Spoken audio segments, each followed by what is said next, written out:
Good evening, ladies and gentlemen. Welcome to this evening's concert. In this evening's concert, we'd like to bring you memories of our friend. And in trying to achieve this, we could do no less than give you the very best show possible. Elvis gave 100% of himself to entertaining his fans, and that's what we'd feel he'd have us to do this evening. We will be singing many songs that he made popular, and J.D. Sumner will be answering some of your questions and telling you of his personal relationship with Elvis. We hope that when you leave this evening's concert, you will be glad that you came, and your hearts will be warm with memories of our friend. Thank you.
The Stamps.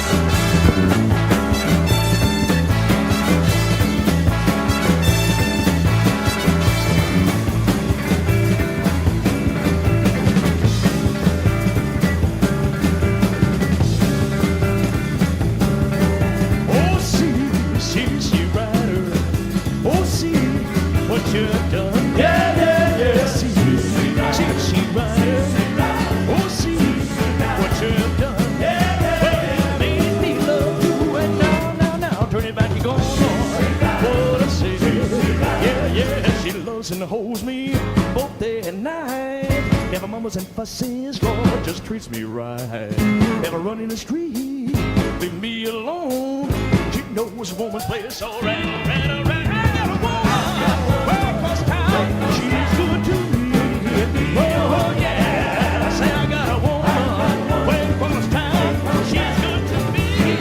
Oh, yeah, but you my baby, don't you understand? Well, I'm a lover man. Yeah, I got a woman way across town. She's good to me.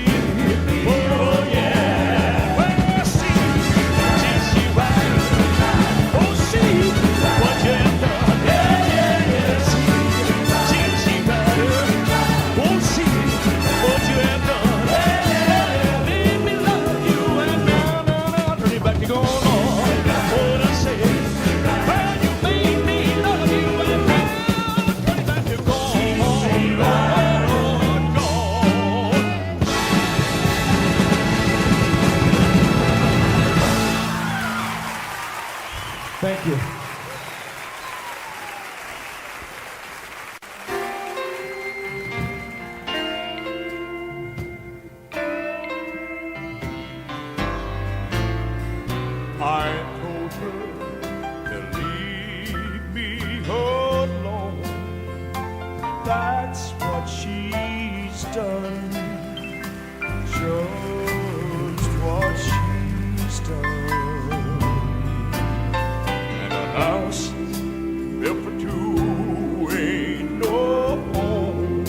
she left me one sad boy. One sad boy. Here come the teardrops.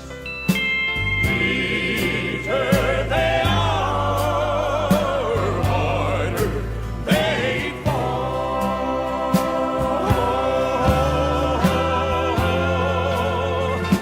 Here come the teardrops. Bitter they are, harder they fall.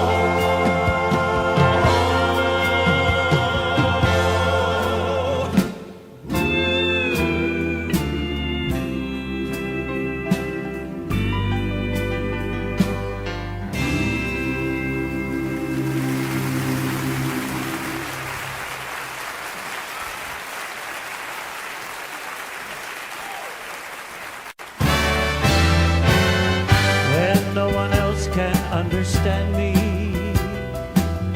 when everything I do is wrong, you give me hope and consolation. You give me strength to carry on, and you're always there to lend a hand in everything I do. That's the wonder of you.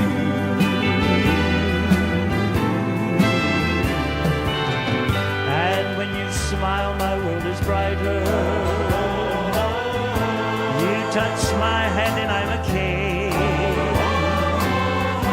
Your kiss to me is worth a fortune.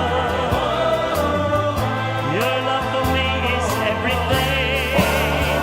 And I'll never know the reason why you love me as you do. That's the wonder of you.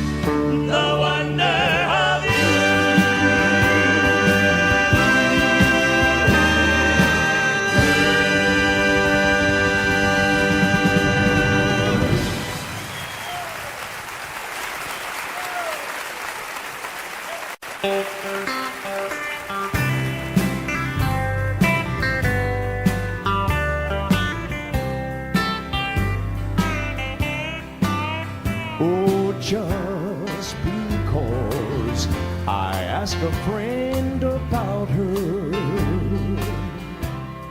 and just because, oh, I spoke her name somewhere,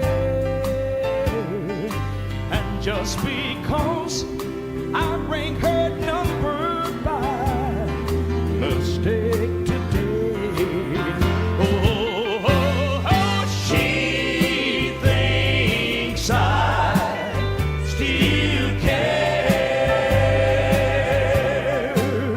and just because I hold the same old places, yeah, where the memory of her lingers everywhere,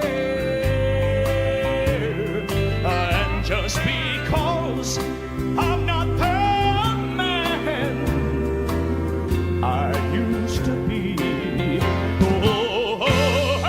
She thinks I still care, and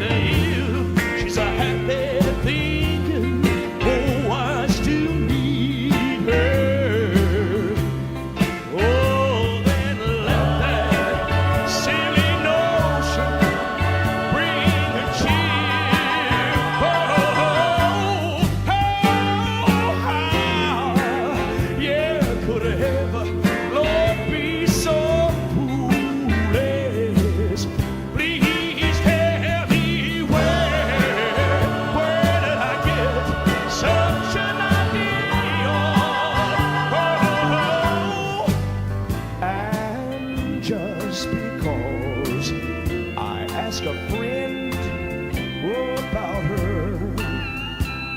And just because, well, I spoke her name somewhere, and just because I rang her number by mistake today. Oh, she thinks I still care. Oh, she thinks I still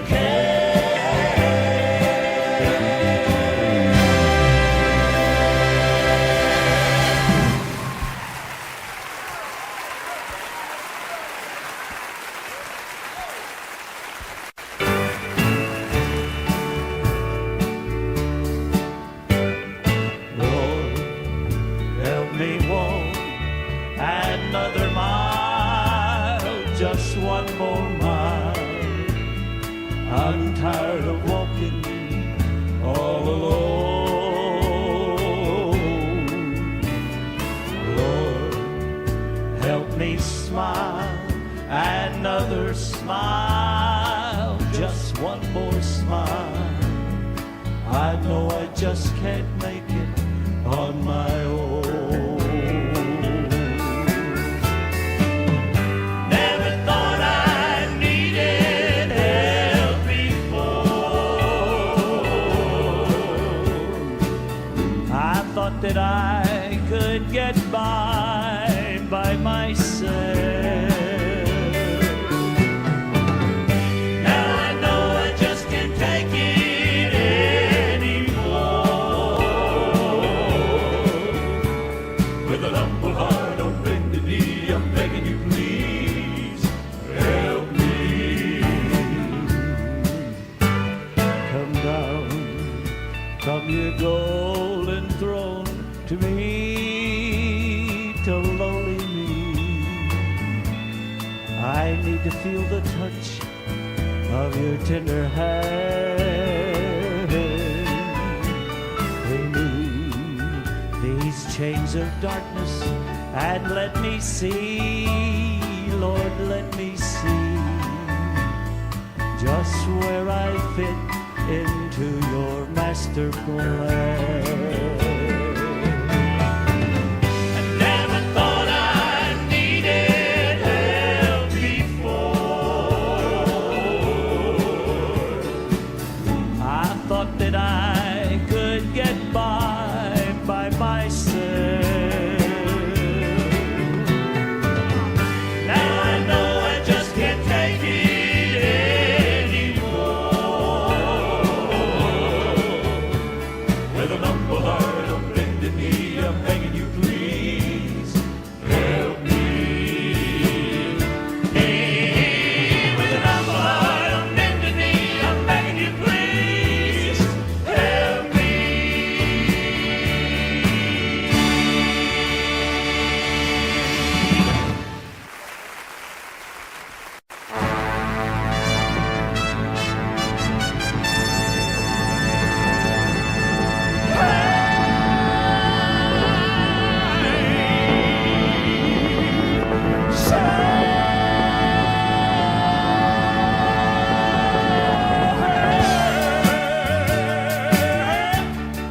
You think that you lied to me,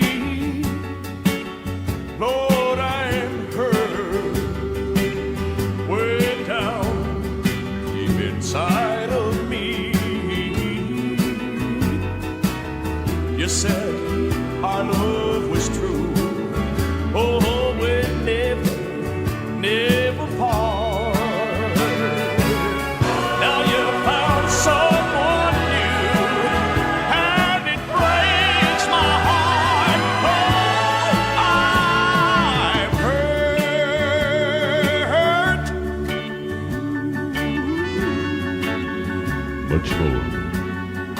Much more than you'll ever know. Love, I'm so hurt, 'cause I still love you so. And even though you're hurt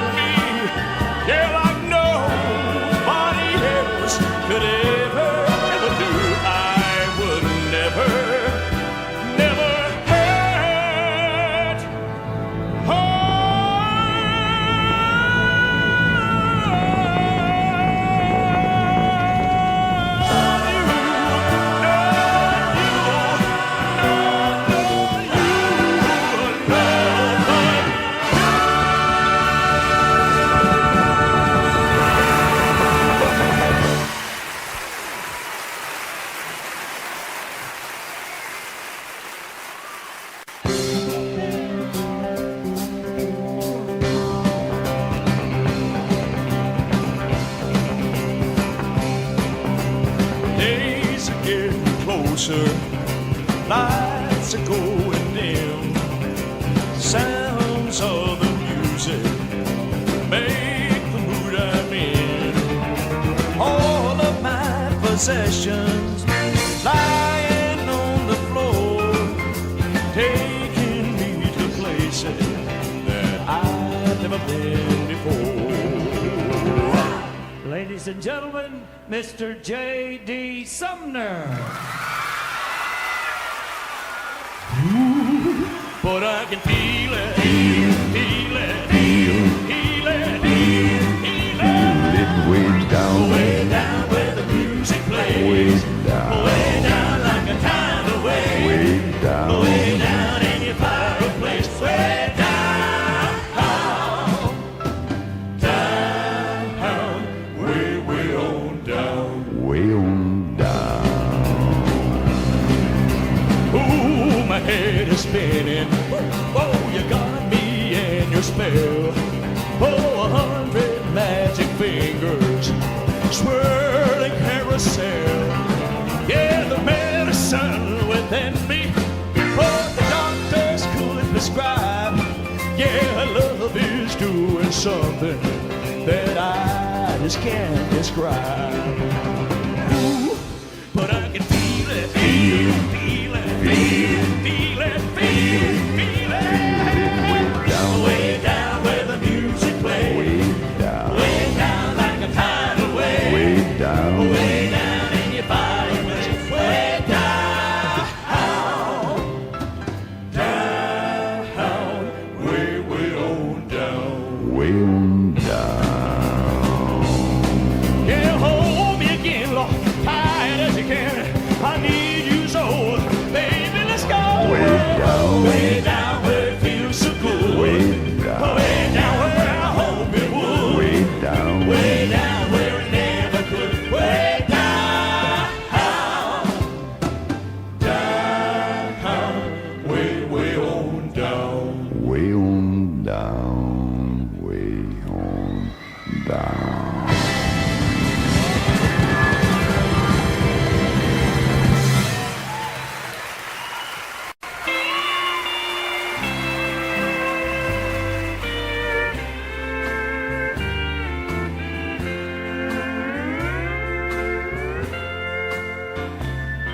Born to lose, I've lived my life in vain. Born to lose, I've everything to gain. All my life, I've been feeling so blue.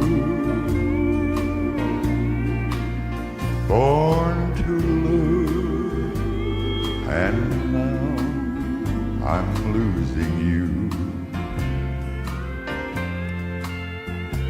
Put your sweet lips a little closer to the phone.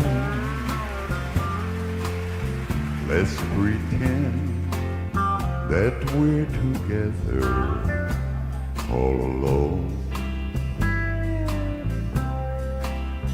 Tell the man to turn the jukebox way down low. Tell your friend they're with you now. He'll have to go. Please release me and let me go.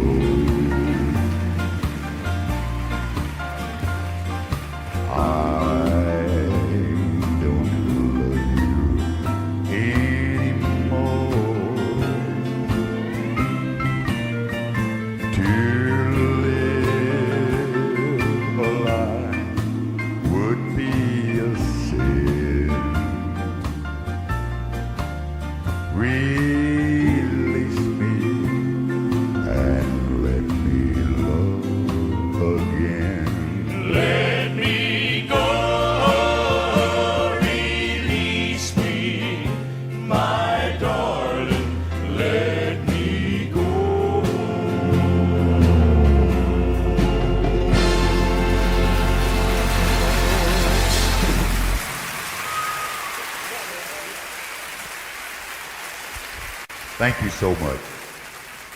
Thank you. I've been waiting out there just dying to get out here and show you how terrific I am. I would love to say, with all the sincerity that I can, that we're here tonight to entertain you.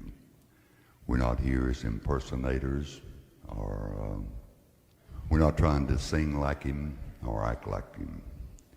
But he was our friend, and we worked with him for the last 6 years. And we're simply trying to do what you, his fans, not ours, would have us to do, and that's to represent.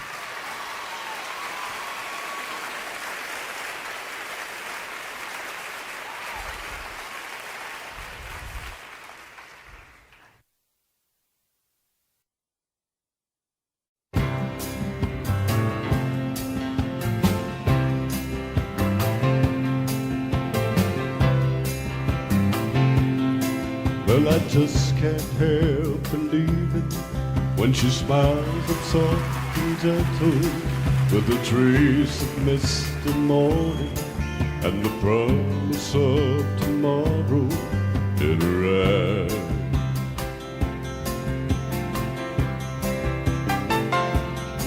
And I just can't help believing when she's lying close beside me and my heart beats with the rhythm of her sigh.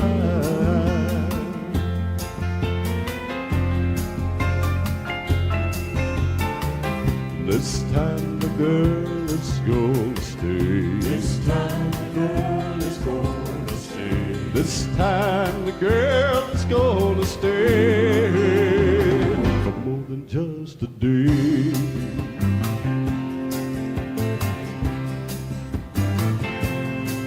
I just can't help believing when she slips her hand in my hand, and it feels so small and helpless that my fingers hold around it like a glove.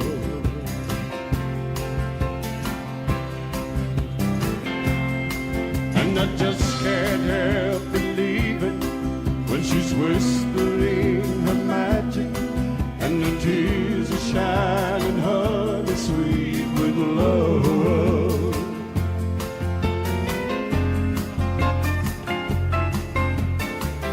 This time the girl is gonna stay. This time the girl is gonna stay. This time the girl is gonna stay for more than just a day.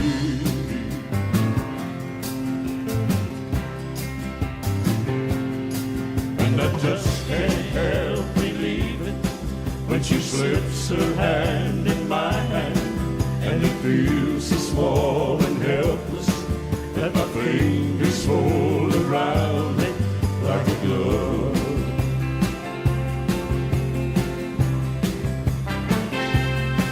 And I just can't help believing when she's whispering her magic and the tears are shining honey sweet with love.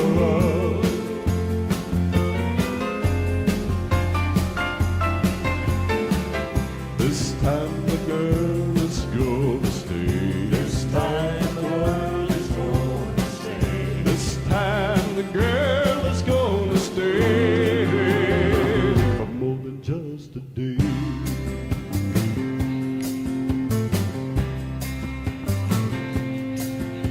Just can't help believing. No, I just can't help believing. No, I just can't help believing. No, I just can't help believing. No, I just can't help believing. No, I just can't help believing. Take it home. No, I just can't help believing.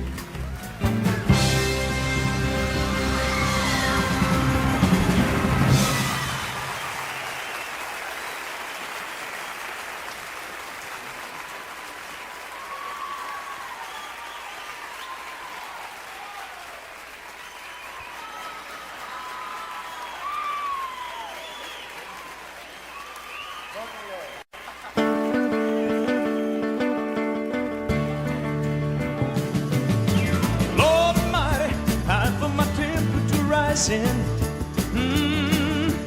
Higher and higher, it's burning through to my soul. Yeah, girl, girl, girl, girl, you're gonna set me on fire. Oh yeah, my brain is flaming, and I don't know which way to go. Yeah, and her lips are sweet as wine. Oh, like a sweet song from a fire. Oh, and she lights my morning fire with burning love. Ooh, ooh, ooh, ooh, I feel my temperature rising. Please won't you help me? It must be 109. Yeah, burning, burning, and burning, and nothing can cool me. I just might turn into smoke, but I feel fine. Yeah, yeah, yeah. And her lips are sweet as wine. Oh, like a sweet song from a fire. Yeah, and she lights my morning fire with burning love.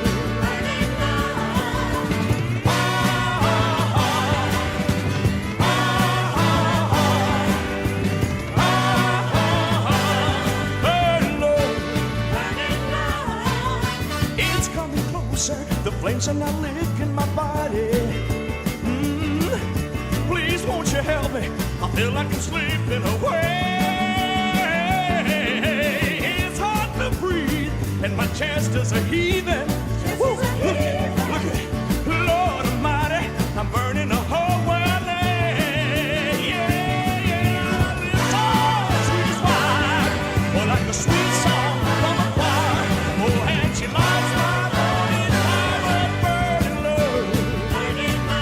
With burning love. Yeah, I'm just a hunk of burning love. Yeah, yeah, hunk of burning love. Hunk of burning love. Listen to me, hunk of burning love. Won't it, baby? Hunk of burning, yeah, yeah, yeah, yeah. Hunk of burning, yeah, yeah, baby. Hunk of burning love. Listen to me, hunk of burning love. Yeah, yeah, burning, baby. Listen to me,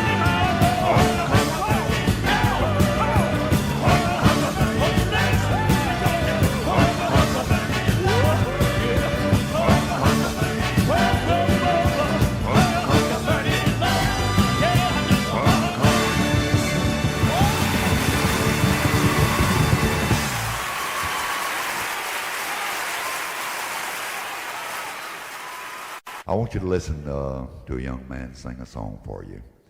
If you saw the special on October the 3rd by Elvis,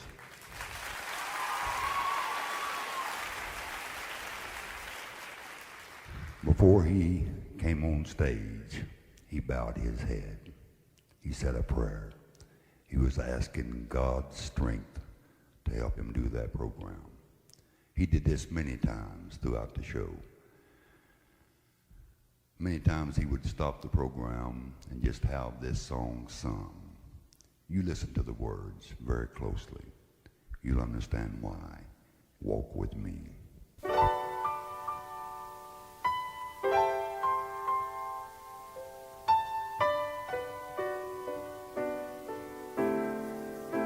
Walk with me, walk with me, lest mine eyes no longer see all the glory, all the story of your love.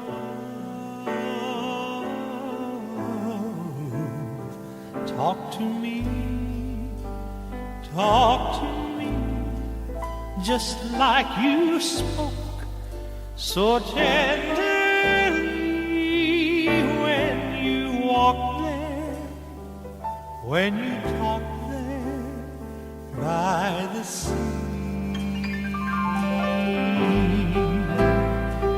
Let me follow in thy footsteps that trod the shore of Galilee,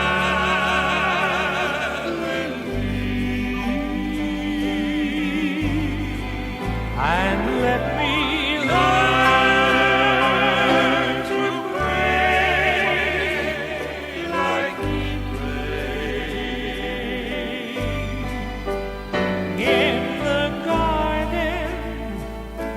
of Gethsemane.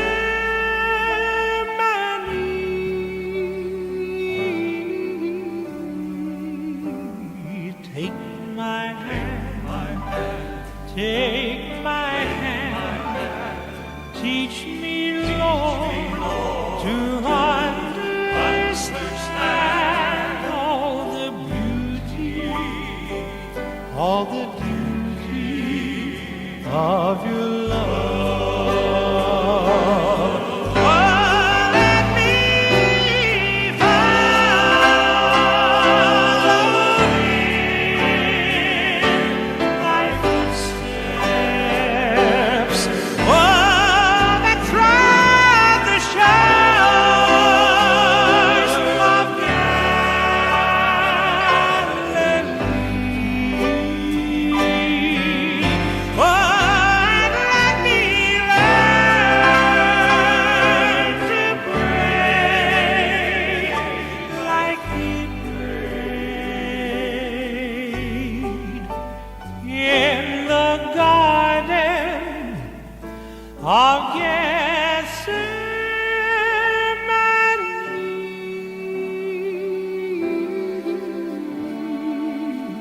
Take my hand, oh, take my hand, and teach me, Lord, to understand all the beauty of you.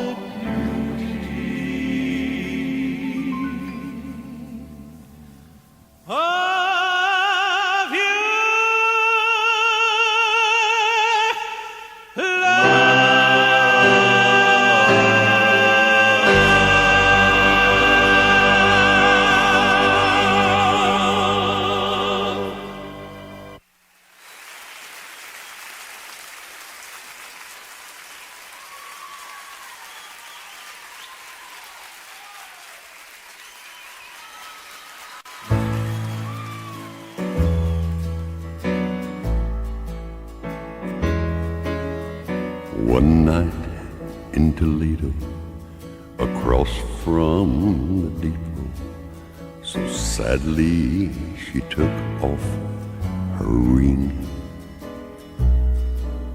I thought I'd get closer, so I walked on over. She sat down and told me her name. When the mood finally hit her, she said, I'm no quitter, but I finally quit living on dreams. I'm hungry for laughter, and herever after, it's whatever the other life brings. You pick to find time to leave me, Lucille, with 4 hungry children and crops in the field. I've had some bad times, lived through some sad times, but this time the hurting won't heal. Big to find time to leave me, Lucille. You beg to find time to leave me, Lucille.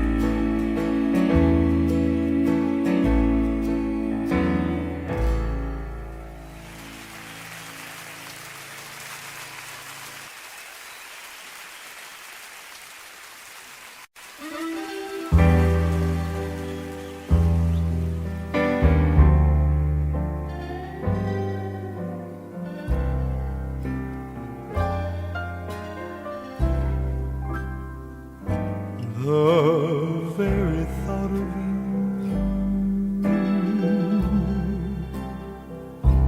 and I forget to do the little ordinary things that anyone ought to do.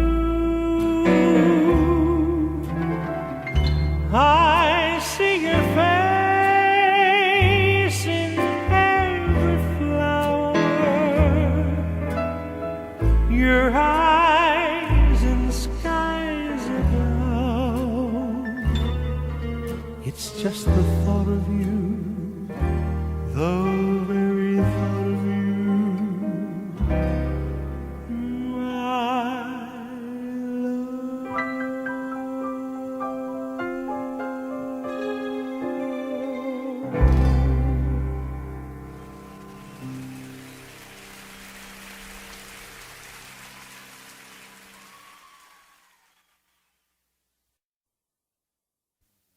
There's only one gentleman that I haven't introduced, one of the singers, and that's the young man that is our announcer, Mr. Ed Hill, our baritone singer.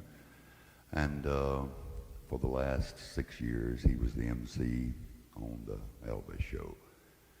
And you never did see him. If you went to the show, he was always behind stage.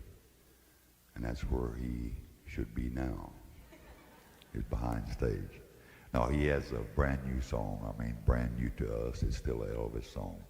And I Love You So.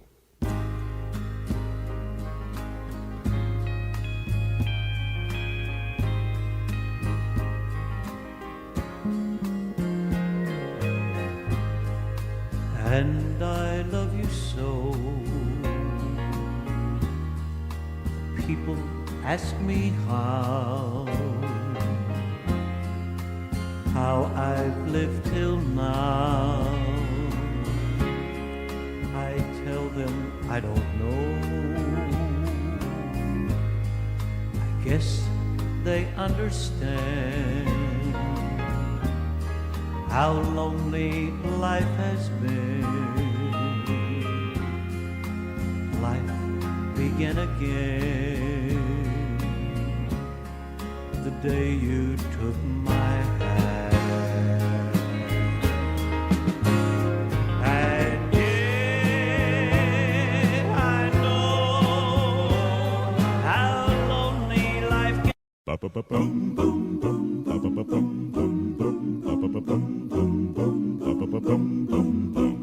Wonderful grace of Jesus, greater than all my sin. How shall my tongue describe it? Where shall His praise begin?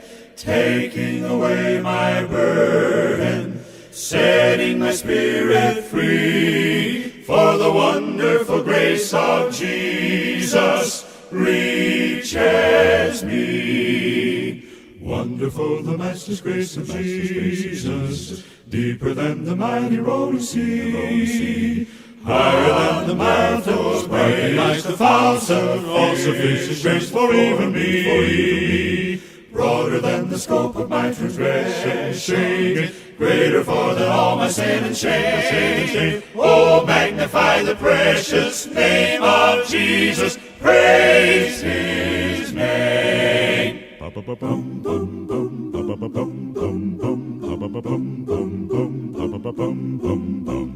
Wonderful grace of Jesus, reaching the most defiled, by its transforming power, making him God's dear child, purchasing peace and heaven for all eternity. And the wonderful grace of Jesus reaches me. Wonderful the Master's grace of Jesus, deeper than the mighty rolling sea, higher than the mountains, breaking like the fountain, all sufficient grace for even me. Broader than the scope of my transgression,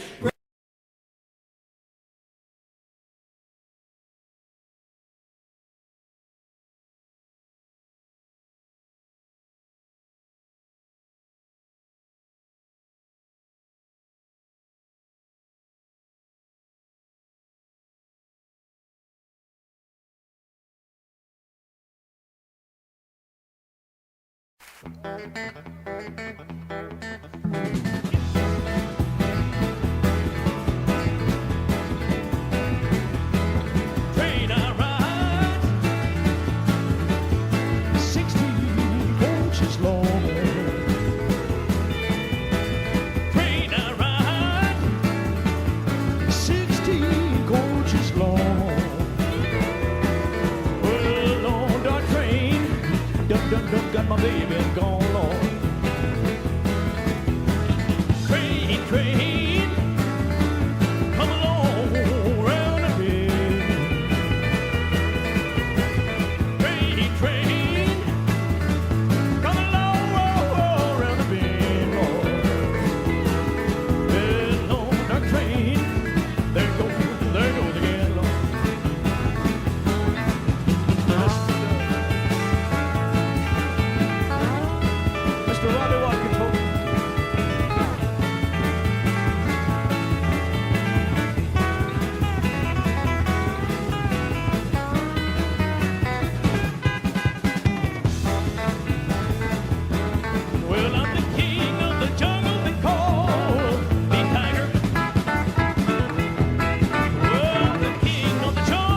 Wherever you go, wherever you may wander in your life, surely you know I'll always want to be there, holding your hand and standing by to catch you when you fall, seeing you through in everything you do. I said, let me be there in your morning, let me be there in your night, let me change whatever's wrong and make it right. Let me take you to that wonderland that only two can share. All I ask you is let me be there.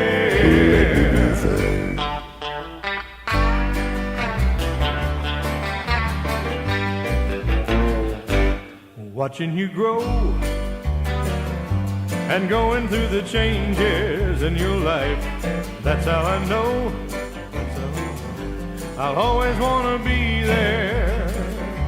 Whenever you feel you need a friend to lean on, here I am. Whenever you call, you know I'll be there.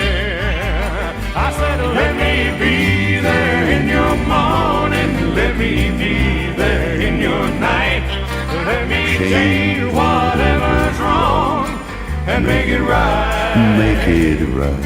Let me take you to that wonderland that only two can share. All I ask you is let me be there. Let me be there. I said, let me be there in your morning, let me be there in your night, let me change whatever's wrong and make it right. Make it right. Let me take you to that wonderland that only two can share. All I ask you is let me be there. Let me be there. All I ask you is let me be there. Let me be there. Let me be there. Let me be there.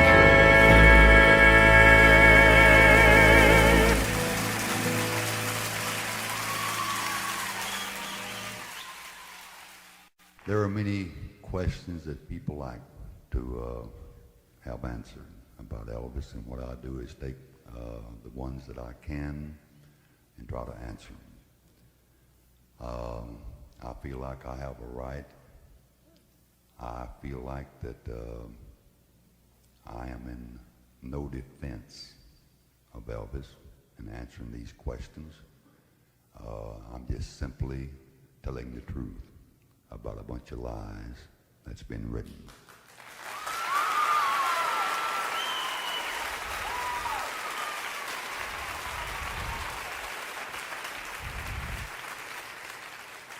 And the number one question that people like to ask, they want to know, first off, was Elvis on dope? There's a God above. He's there right now. And my trust is in God. And God strike me dead right here on this stage if I lie to you. I have no reason to. But Elvis Presley was not on dope. He was not an idiot.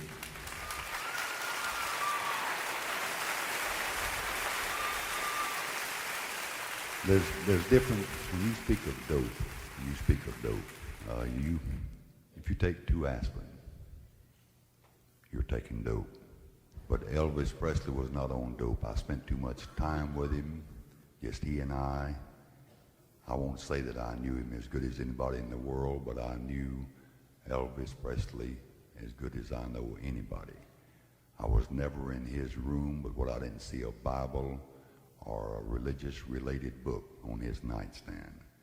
I've spent many times in prayer, just Elvis and I. Now, as far as some of the things about him and some of the news that came out about him shooting out TV sets, was in his room one time in Asheville, and We was watching a TV show and them lines went sideways. And that TV set started rolling. And all of us technicians tried to adjust it. And we couldn't get it adjusted. Just time we'd set back down, well, she'd start rolling again. So he asked everybody to step aside and sent for his gun, and he shot that baby.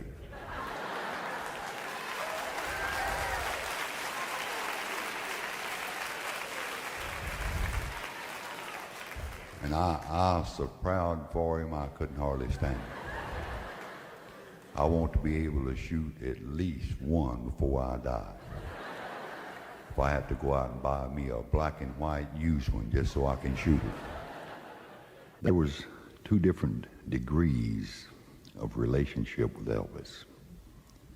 One degree was the men that worked for him, that were on salary every Monday morning. They got a paycheck. Then there were those of us that didn't get a paycheck every Monday morning. We more or less worked with him on his show. And I think he placed us in that category, and placed them in that category, 2 different categories. But he told me that, when he was a little boy, he had such poverty. In 1955, 56, he became a millionaire, not having enough money to buy anything but a hamburger, and the next day being able to buy anything that he wanted. So he never knew the meaning of money. Money meant nothing to him. He bought a farm in Mississippi. Now, Graceland is in the southern part of Tennessee, even further than Memphis. And about 10 miles from there is Mississippi. He bought a farm, and he spent over $100,000 in fixing up this house that was on the farm. And anything Elvis thought of or he wanted to do, money meant nothing to him. So he decided if he was going to be a farmer, he ought to have a pickup. So when he got his house fixed up and had his farm, well, in his mind at that time, he was simply a farmer. He told his daddy, Vernon, he said, now Vernon was the type of man that it's probably that it was good that he was that type of man, that he wanted to save money, because Elvis gave away money by the hundred thousands of dollars. It meant nothing to him. Because you got to realize that even if he gave it all away, he could go out within 2 weeks and make another $1 million. So it didn't mean anything to him. But Vernon was trying to save money. So when he got his farm, he said, Daddy, I want a pickup. Well, Vernon, knowing that Elvis Presley had no reason to have a pickup, he said, son, you don't need a pickup. Well, it aggravated Elvis. So he went to his manager, Joe Esposito, and he said, go out and buy me 100 pickups. The next morning when Vernon, which Joe did, the next morning when Vernon came out to the farm, there was 100 pickups in the front yard. Many pickups.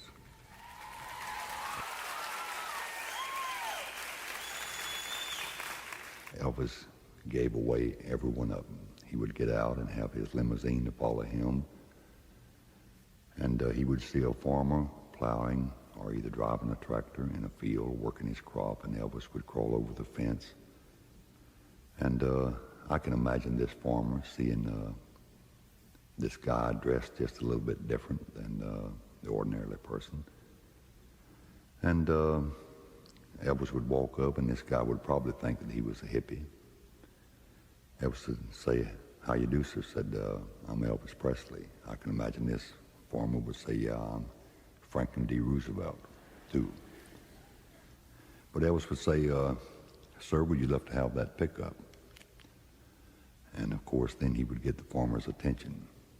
He said, yeah. He said, well, this is my manager, Joe Esposito. Give him your name and address, and I'll send you the title to it tomorrow.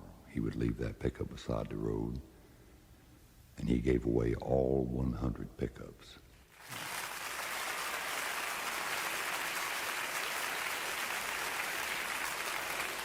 Elvis didn't have to record a certain song to be popular.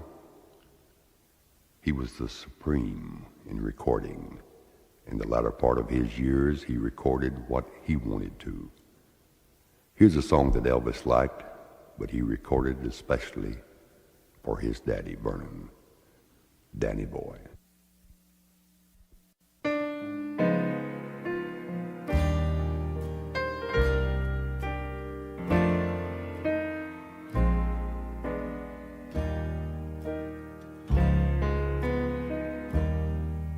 Oh, Danny boy, the pipes are calling from glen to glen and down the mountainside.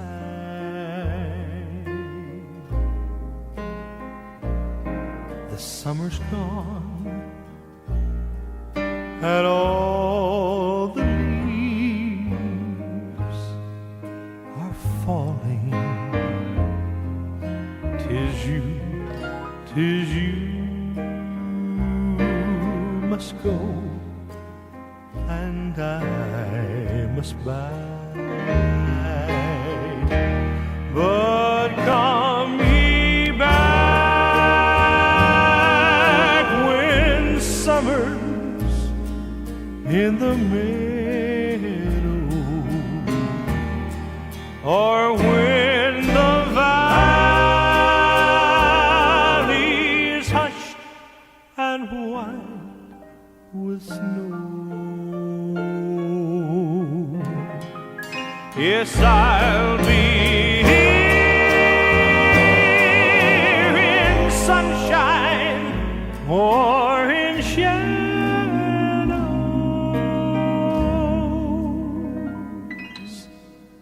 Oh, Danny boy, oh, Danny boy, I love you so.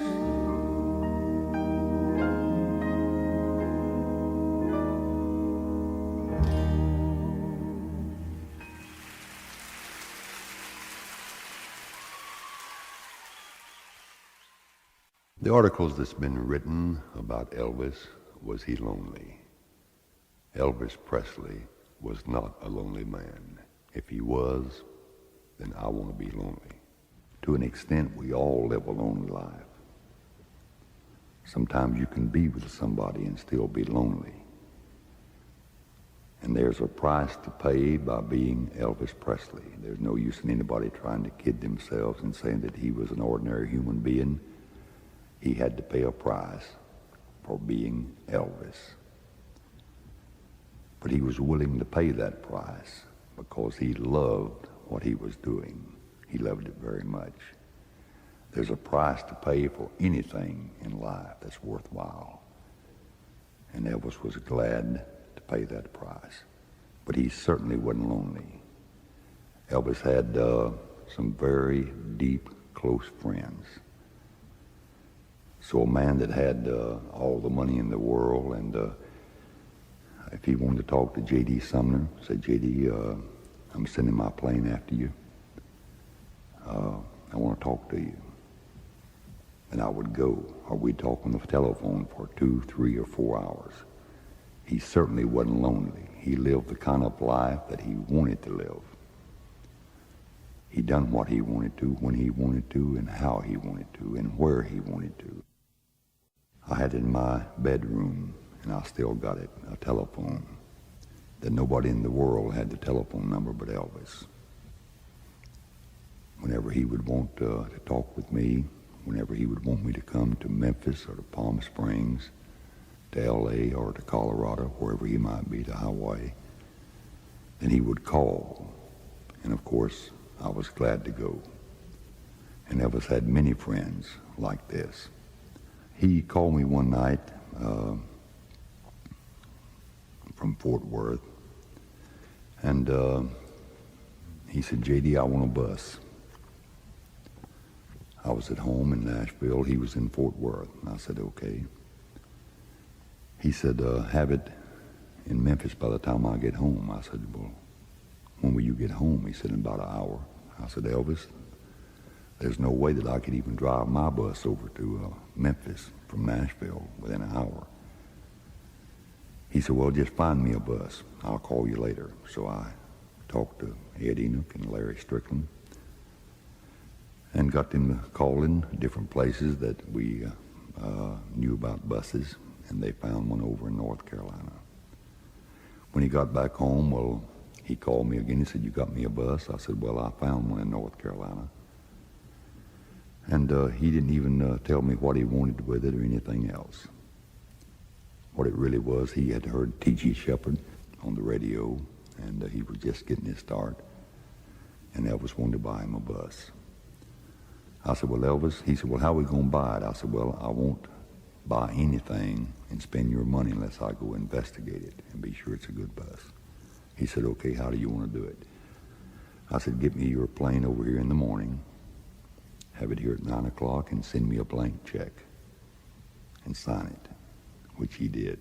We went to North Carolina, we bought the bus, and Larry Strickland drove it to Memphis. When we got there, Elvis got in the front seat. We all did.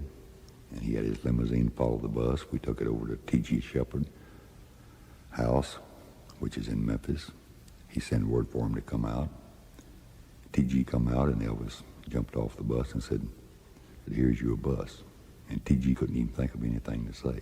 He said, well, I don't understand. He said, well, you don't have to understand. There's your bus. Elvis just by mere chance heard him on the radio and liked his voice, investigated and knew that the young man was struggling to start a career. That was the kind of man that he was. When he felt there was a need, then he tried to supply it. Many people ask the question about he and his wife. Did they love one another? Did they love one another? They certainly did. But the drive to be Elvis, the drive to entertain people, to sing to people, that's the price that an entertainer has to pay. It was too many people took up too many parts of his life.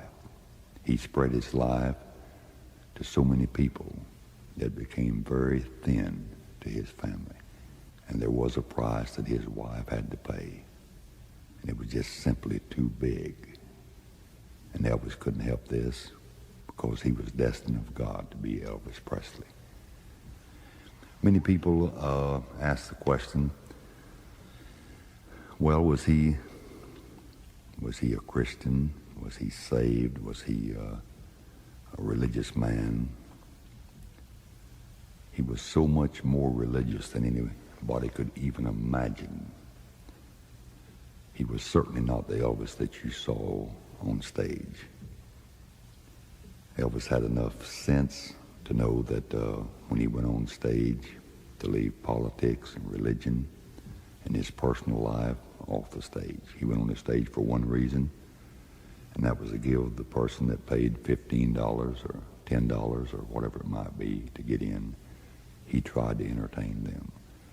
But his personal life was very, very religious. I spent many hours with him reading the Bible, talking about Jesus Christ.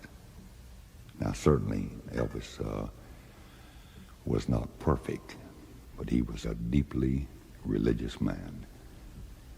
If you have ever listened to him in person or on record sing a gospel song, then there would be doubt as to his sincerity and his belief in God.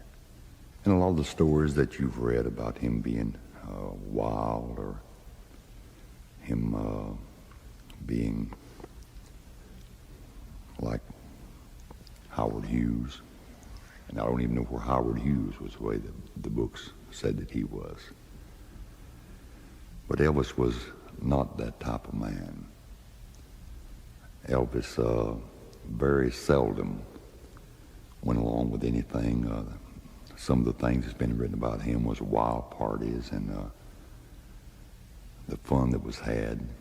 Elvis never was in on any of this. Not that he didn't have fun, but all of the things that they said about the wild sex parties, and Elvis wasn't a part of them at all. We were playing Vegas, and one of the bodyguards came up to me, the man that was in charge of security, and he said, "We got 3 calls today from some nut saying he was going to shoot Elvis on the first show." He said, "Keep your mouth shut, but just watch the audience. If you see anybody move a little different, will you let us know? And you remember to try to protect Elvis." Well, it made me very nervous, and I did watch the audience. After the first show, of course, we always had 2 shows. He came to me and he said, "Well, we just got another call from this nut, and he said he will kill him on the second show." He said, "Bring the Stamps up to the suite," which was called the Imperial Suite, and he said, "Bring them up there. I want to give them a briefing on security." He said, "Don't tell them what it's about. Just tell them that Elvis wants to see him up in the suite." And of course, I got the boys, and we went up. Elvis was there, and they had about 20 security guards from the hotel, plus Elvis's bodyguards. And they began to tell the Stamps Quartet what had happened about this nut calling to kill Elvis during the show. And of course, everybody was very much interested. And about that time, we could see the front door. Well, there was a big noise, and the door burst open, and they said, "There he goes." And they began to fire shots. Well, of course, we were involved in it, and we thought that somebody had broken in the suite and was trying to kill Elvis. Elvis hit the floor. All the Stamps hit the floor, and they fired a shot, and one of the bodyguards fell to the floor and started jerking. Well, when Elvis hit the floor, I don't know why I did it, but I went and covered Elvis. I lay on top of him. I said, "Well, they want to kill me. So if I lay on top of him, then they won't shoot him," which I was crazy, because they would kill me. And I loved Elvis very much, and he was my friend, but I necessarily didn't want to die at that time. So I covered Elvis anyway, through the excitement. I went and lay on top of him and tried to cover his complete body. Well, when I did, they were still shooting in the suite, and Elvis started laughing. So I lay there for a minute, and I could still feel him laughing. So I said, "Okay, fellas, it's all a joke." And about that time, one of the bodyguards stepped around the corner with a gun, and he fired it. Of course, it was a blank gun, and it hit me in the face, on the cheek. There's a certain amount of pressure or something that comes out of a blank that won't kill you, but it will sting you if it hits you. Well, it hit me in the face. And all of a sudden I said, "Well, it is real." So back down I went. Then they all started laughing, and it was over with. That was about the only joke that Elvis really ever pulled on us. That, of course, the bodyguards pulled many jokes on us. And we had a fun group, and the whole family, the TCB family of Elvis, were fantastic people. Everybody. Even a book that has been written. I don't believe these men that were supposed to have written this book, I don't believe they wrote it. I knew them. I knew their personal lives. I knew how much they loved Elvis, how much Elvis loved them. I just simply don't believe they said what that book said until they themselves tell me that they wrote it. I simply won't believe it. Elvis Presley made over $4 billion in his lifetime. I didn't mean 4 million, $4 billion, giving away over half of it to his friends, to charity. He gave away many things to charity that were never meant, because that was what he wanted. I don't know whether anybody was ever faced with this one decision or this one situation other than myself. I needed a new bus. I had an old bus, and it was broke down and stayed broke down, and Elvis knew it. So we were playing Shreveport. Between shows, many times we did a matinee and a night show. Between shows, Elvis sent for me to come up to his room. And it was always, regardless of who it was a thrill for Elvis to send for you, because you wanted to do something for him, because he done so much for those around him and for mankind. I had already ordered me a meal, and they had just set it down in front of me, and I just paid for it and walked out and went up to see Elvis. Of course, he always had a suite, and he was in the bedroom when I walked in. Well, Joe said, Elvis wants to see you. So I went in the bedroom. He was in his pajamas and a house coat. And he said, sit down. So I sat down. So he told Joe, he said, bring me a check. Bring me a blank check. Joe brought him a check in, and he said, you need some money? Said, fill it out for what you want. I said, Elvis, I can't do it. I simply cannot do it. He said, the heck you can't. You can write it, fill it out. And there I would have bluffed to have filled it out for $1 million, and he would have signed it. Of course, I didn't. I filled it out for what I needed. He said, it's not too much. If you need any more, come back. Let me know what you need, and you got it. That's the kind of man he was. He was a man that money meant nothing to him, only his friends, only mankind, a man that gave his life. And a man like that, a man that lived his life for the public, a man that filled his calling of God like Elvis Presley, simply cannot be bad. He wasn't perfect. Neither am I, and neither are you. But I just wished that I could be as good as Elvis Presley was. If you've ever heard him sing, How Great Thou Art, if you believe in God, if you believe in heaven, then you would have to know that's where Elvis Presley is. You listen as we sing for you Elvis's favorite song, and I know how great thou art.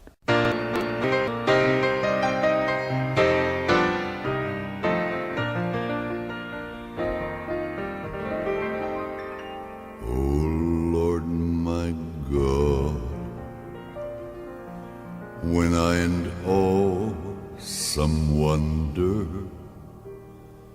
consider all the worlds thy hands have made, I see the stars, I hear the roaring thunder, thy power throughout this whole universe displayed. When Christ shall come with shout of acclamation to take me home, what joy shall fill my heart. Then I will bow in humble adoration,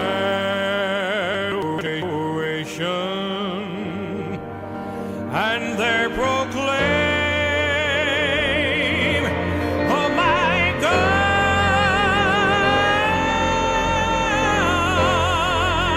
how great thou art. Then sings my soul, my Savior God, to thee. How great thou art. How great thou art. How great thou art. How great thou art, then sings my soul, my Savior God, to thee. How great thou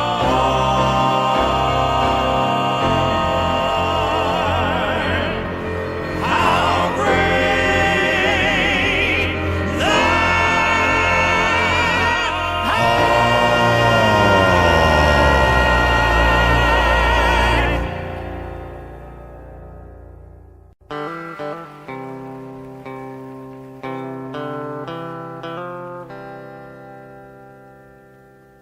Oh, I wish I was in a land of cotton.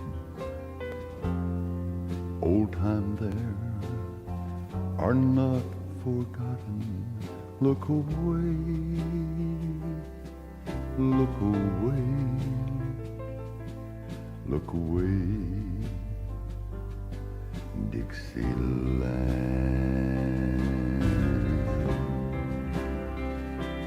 I wish I was in Dixie, away,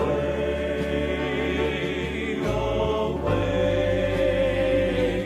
In Dixieland I'll take my stand to live and die in Dixie.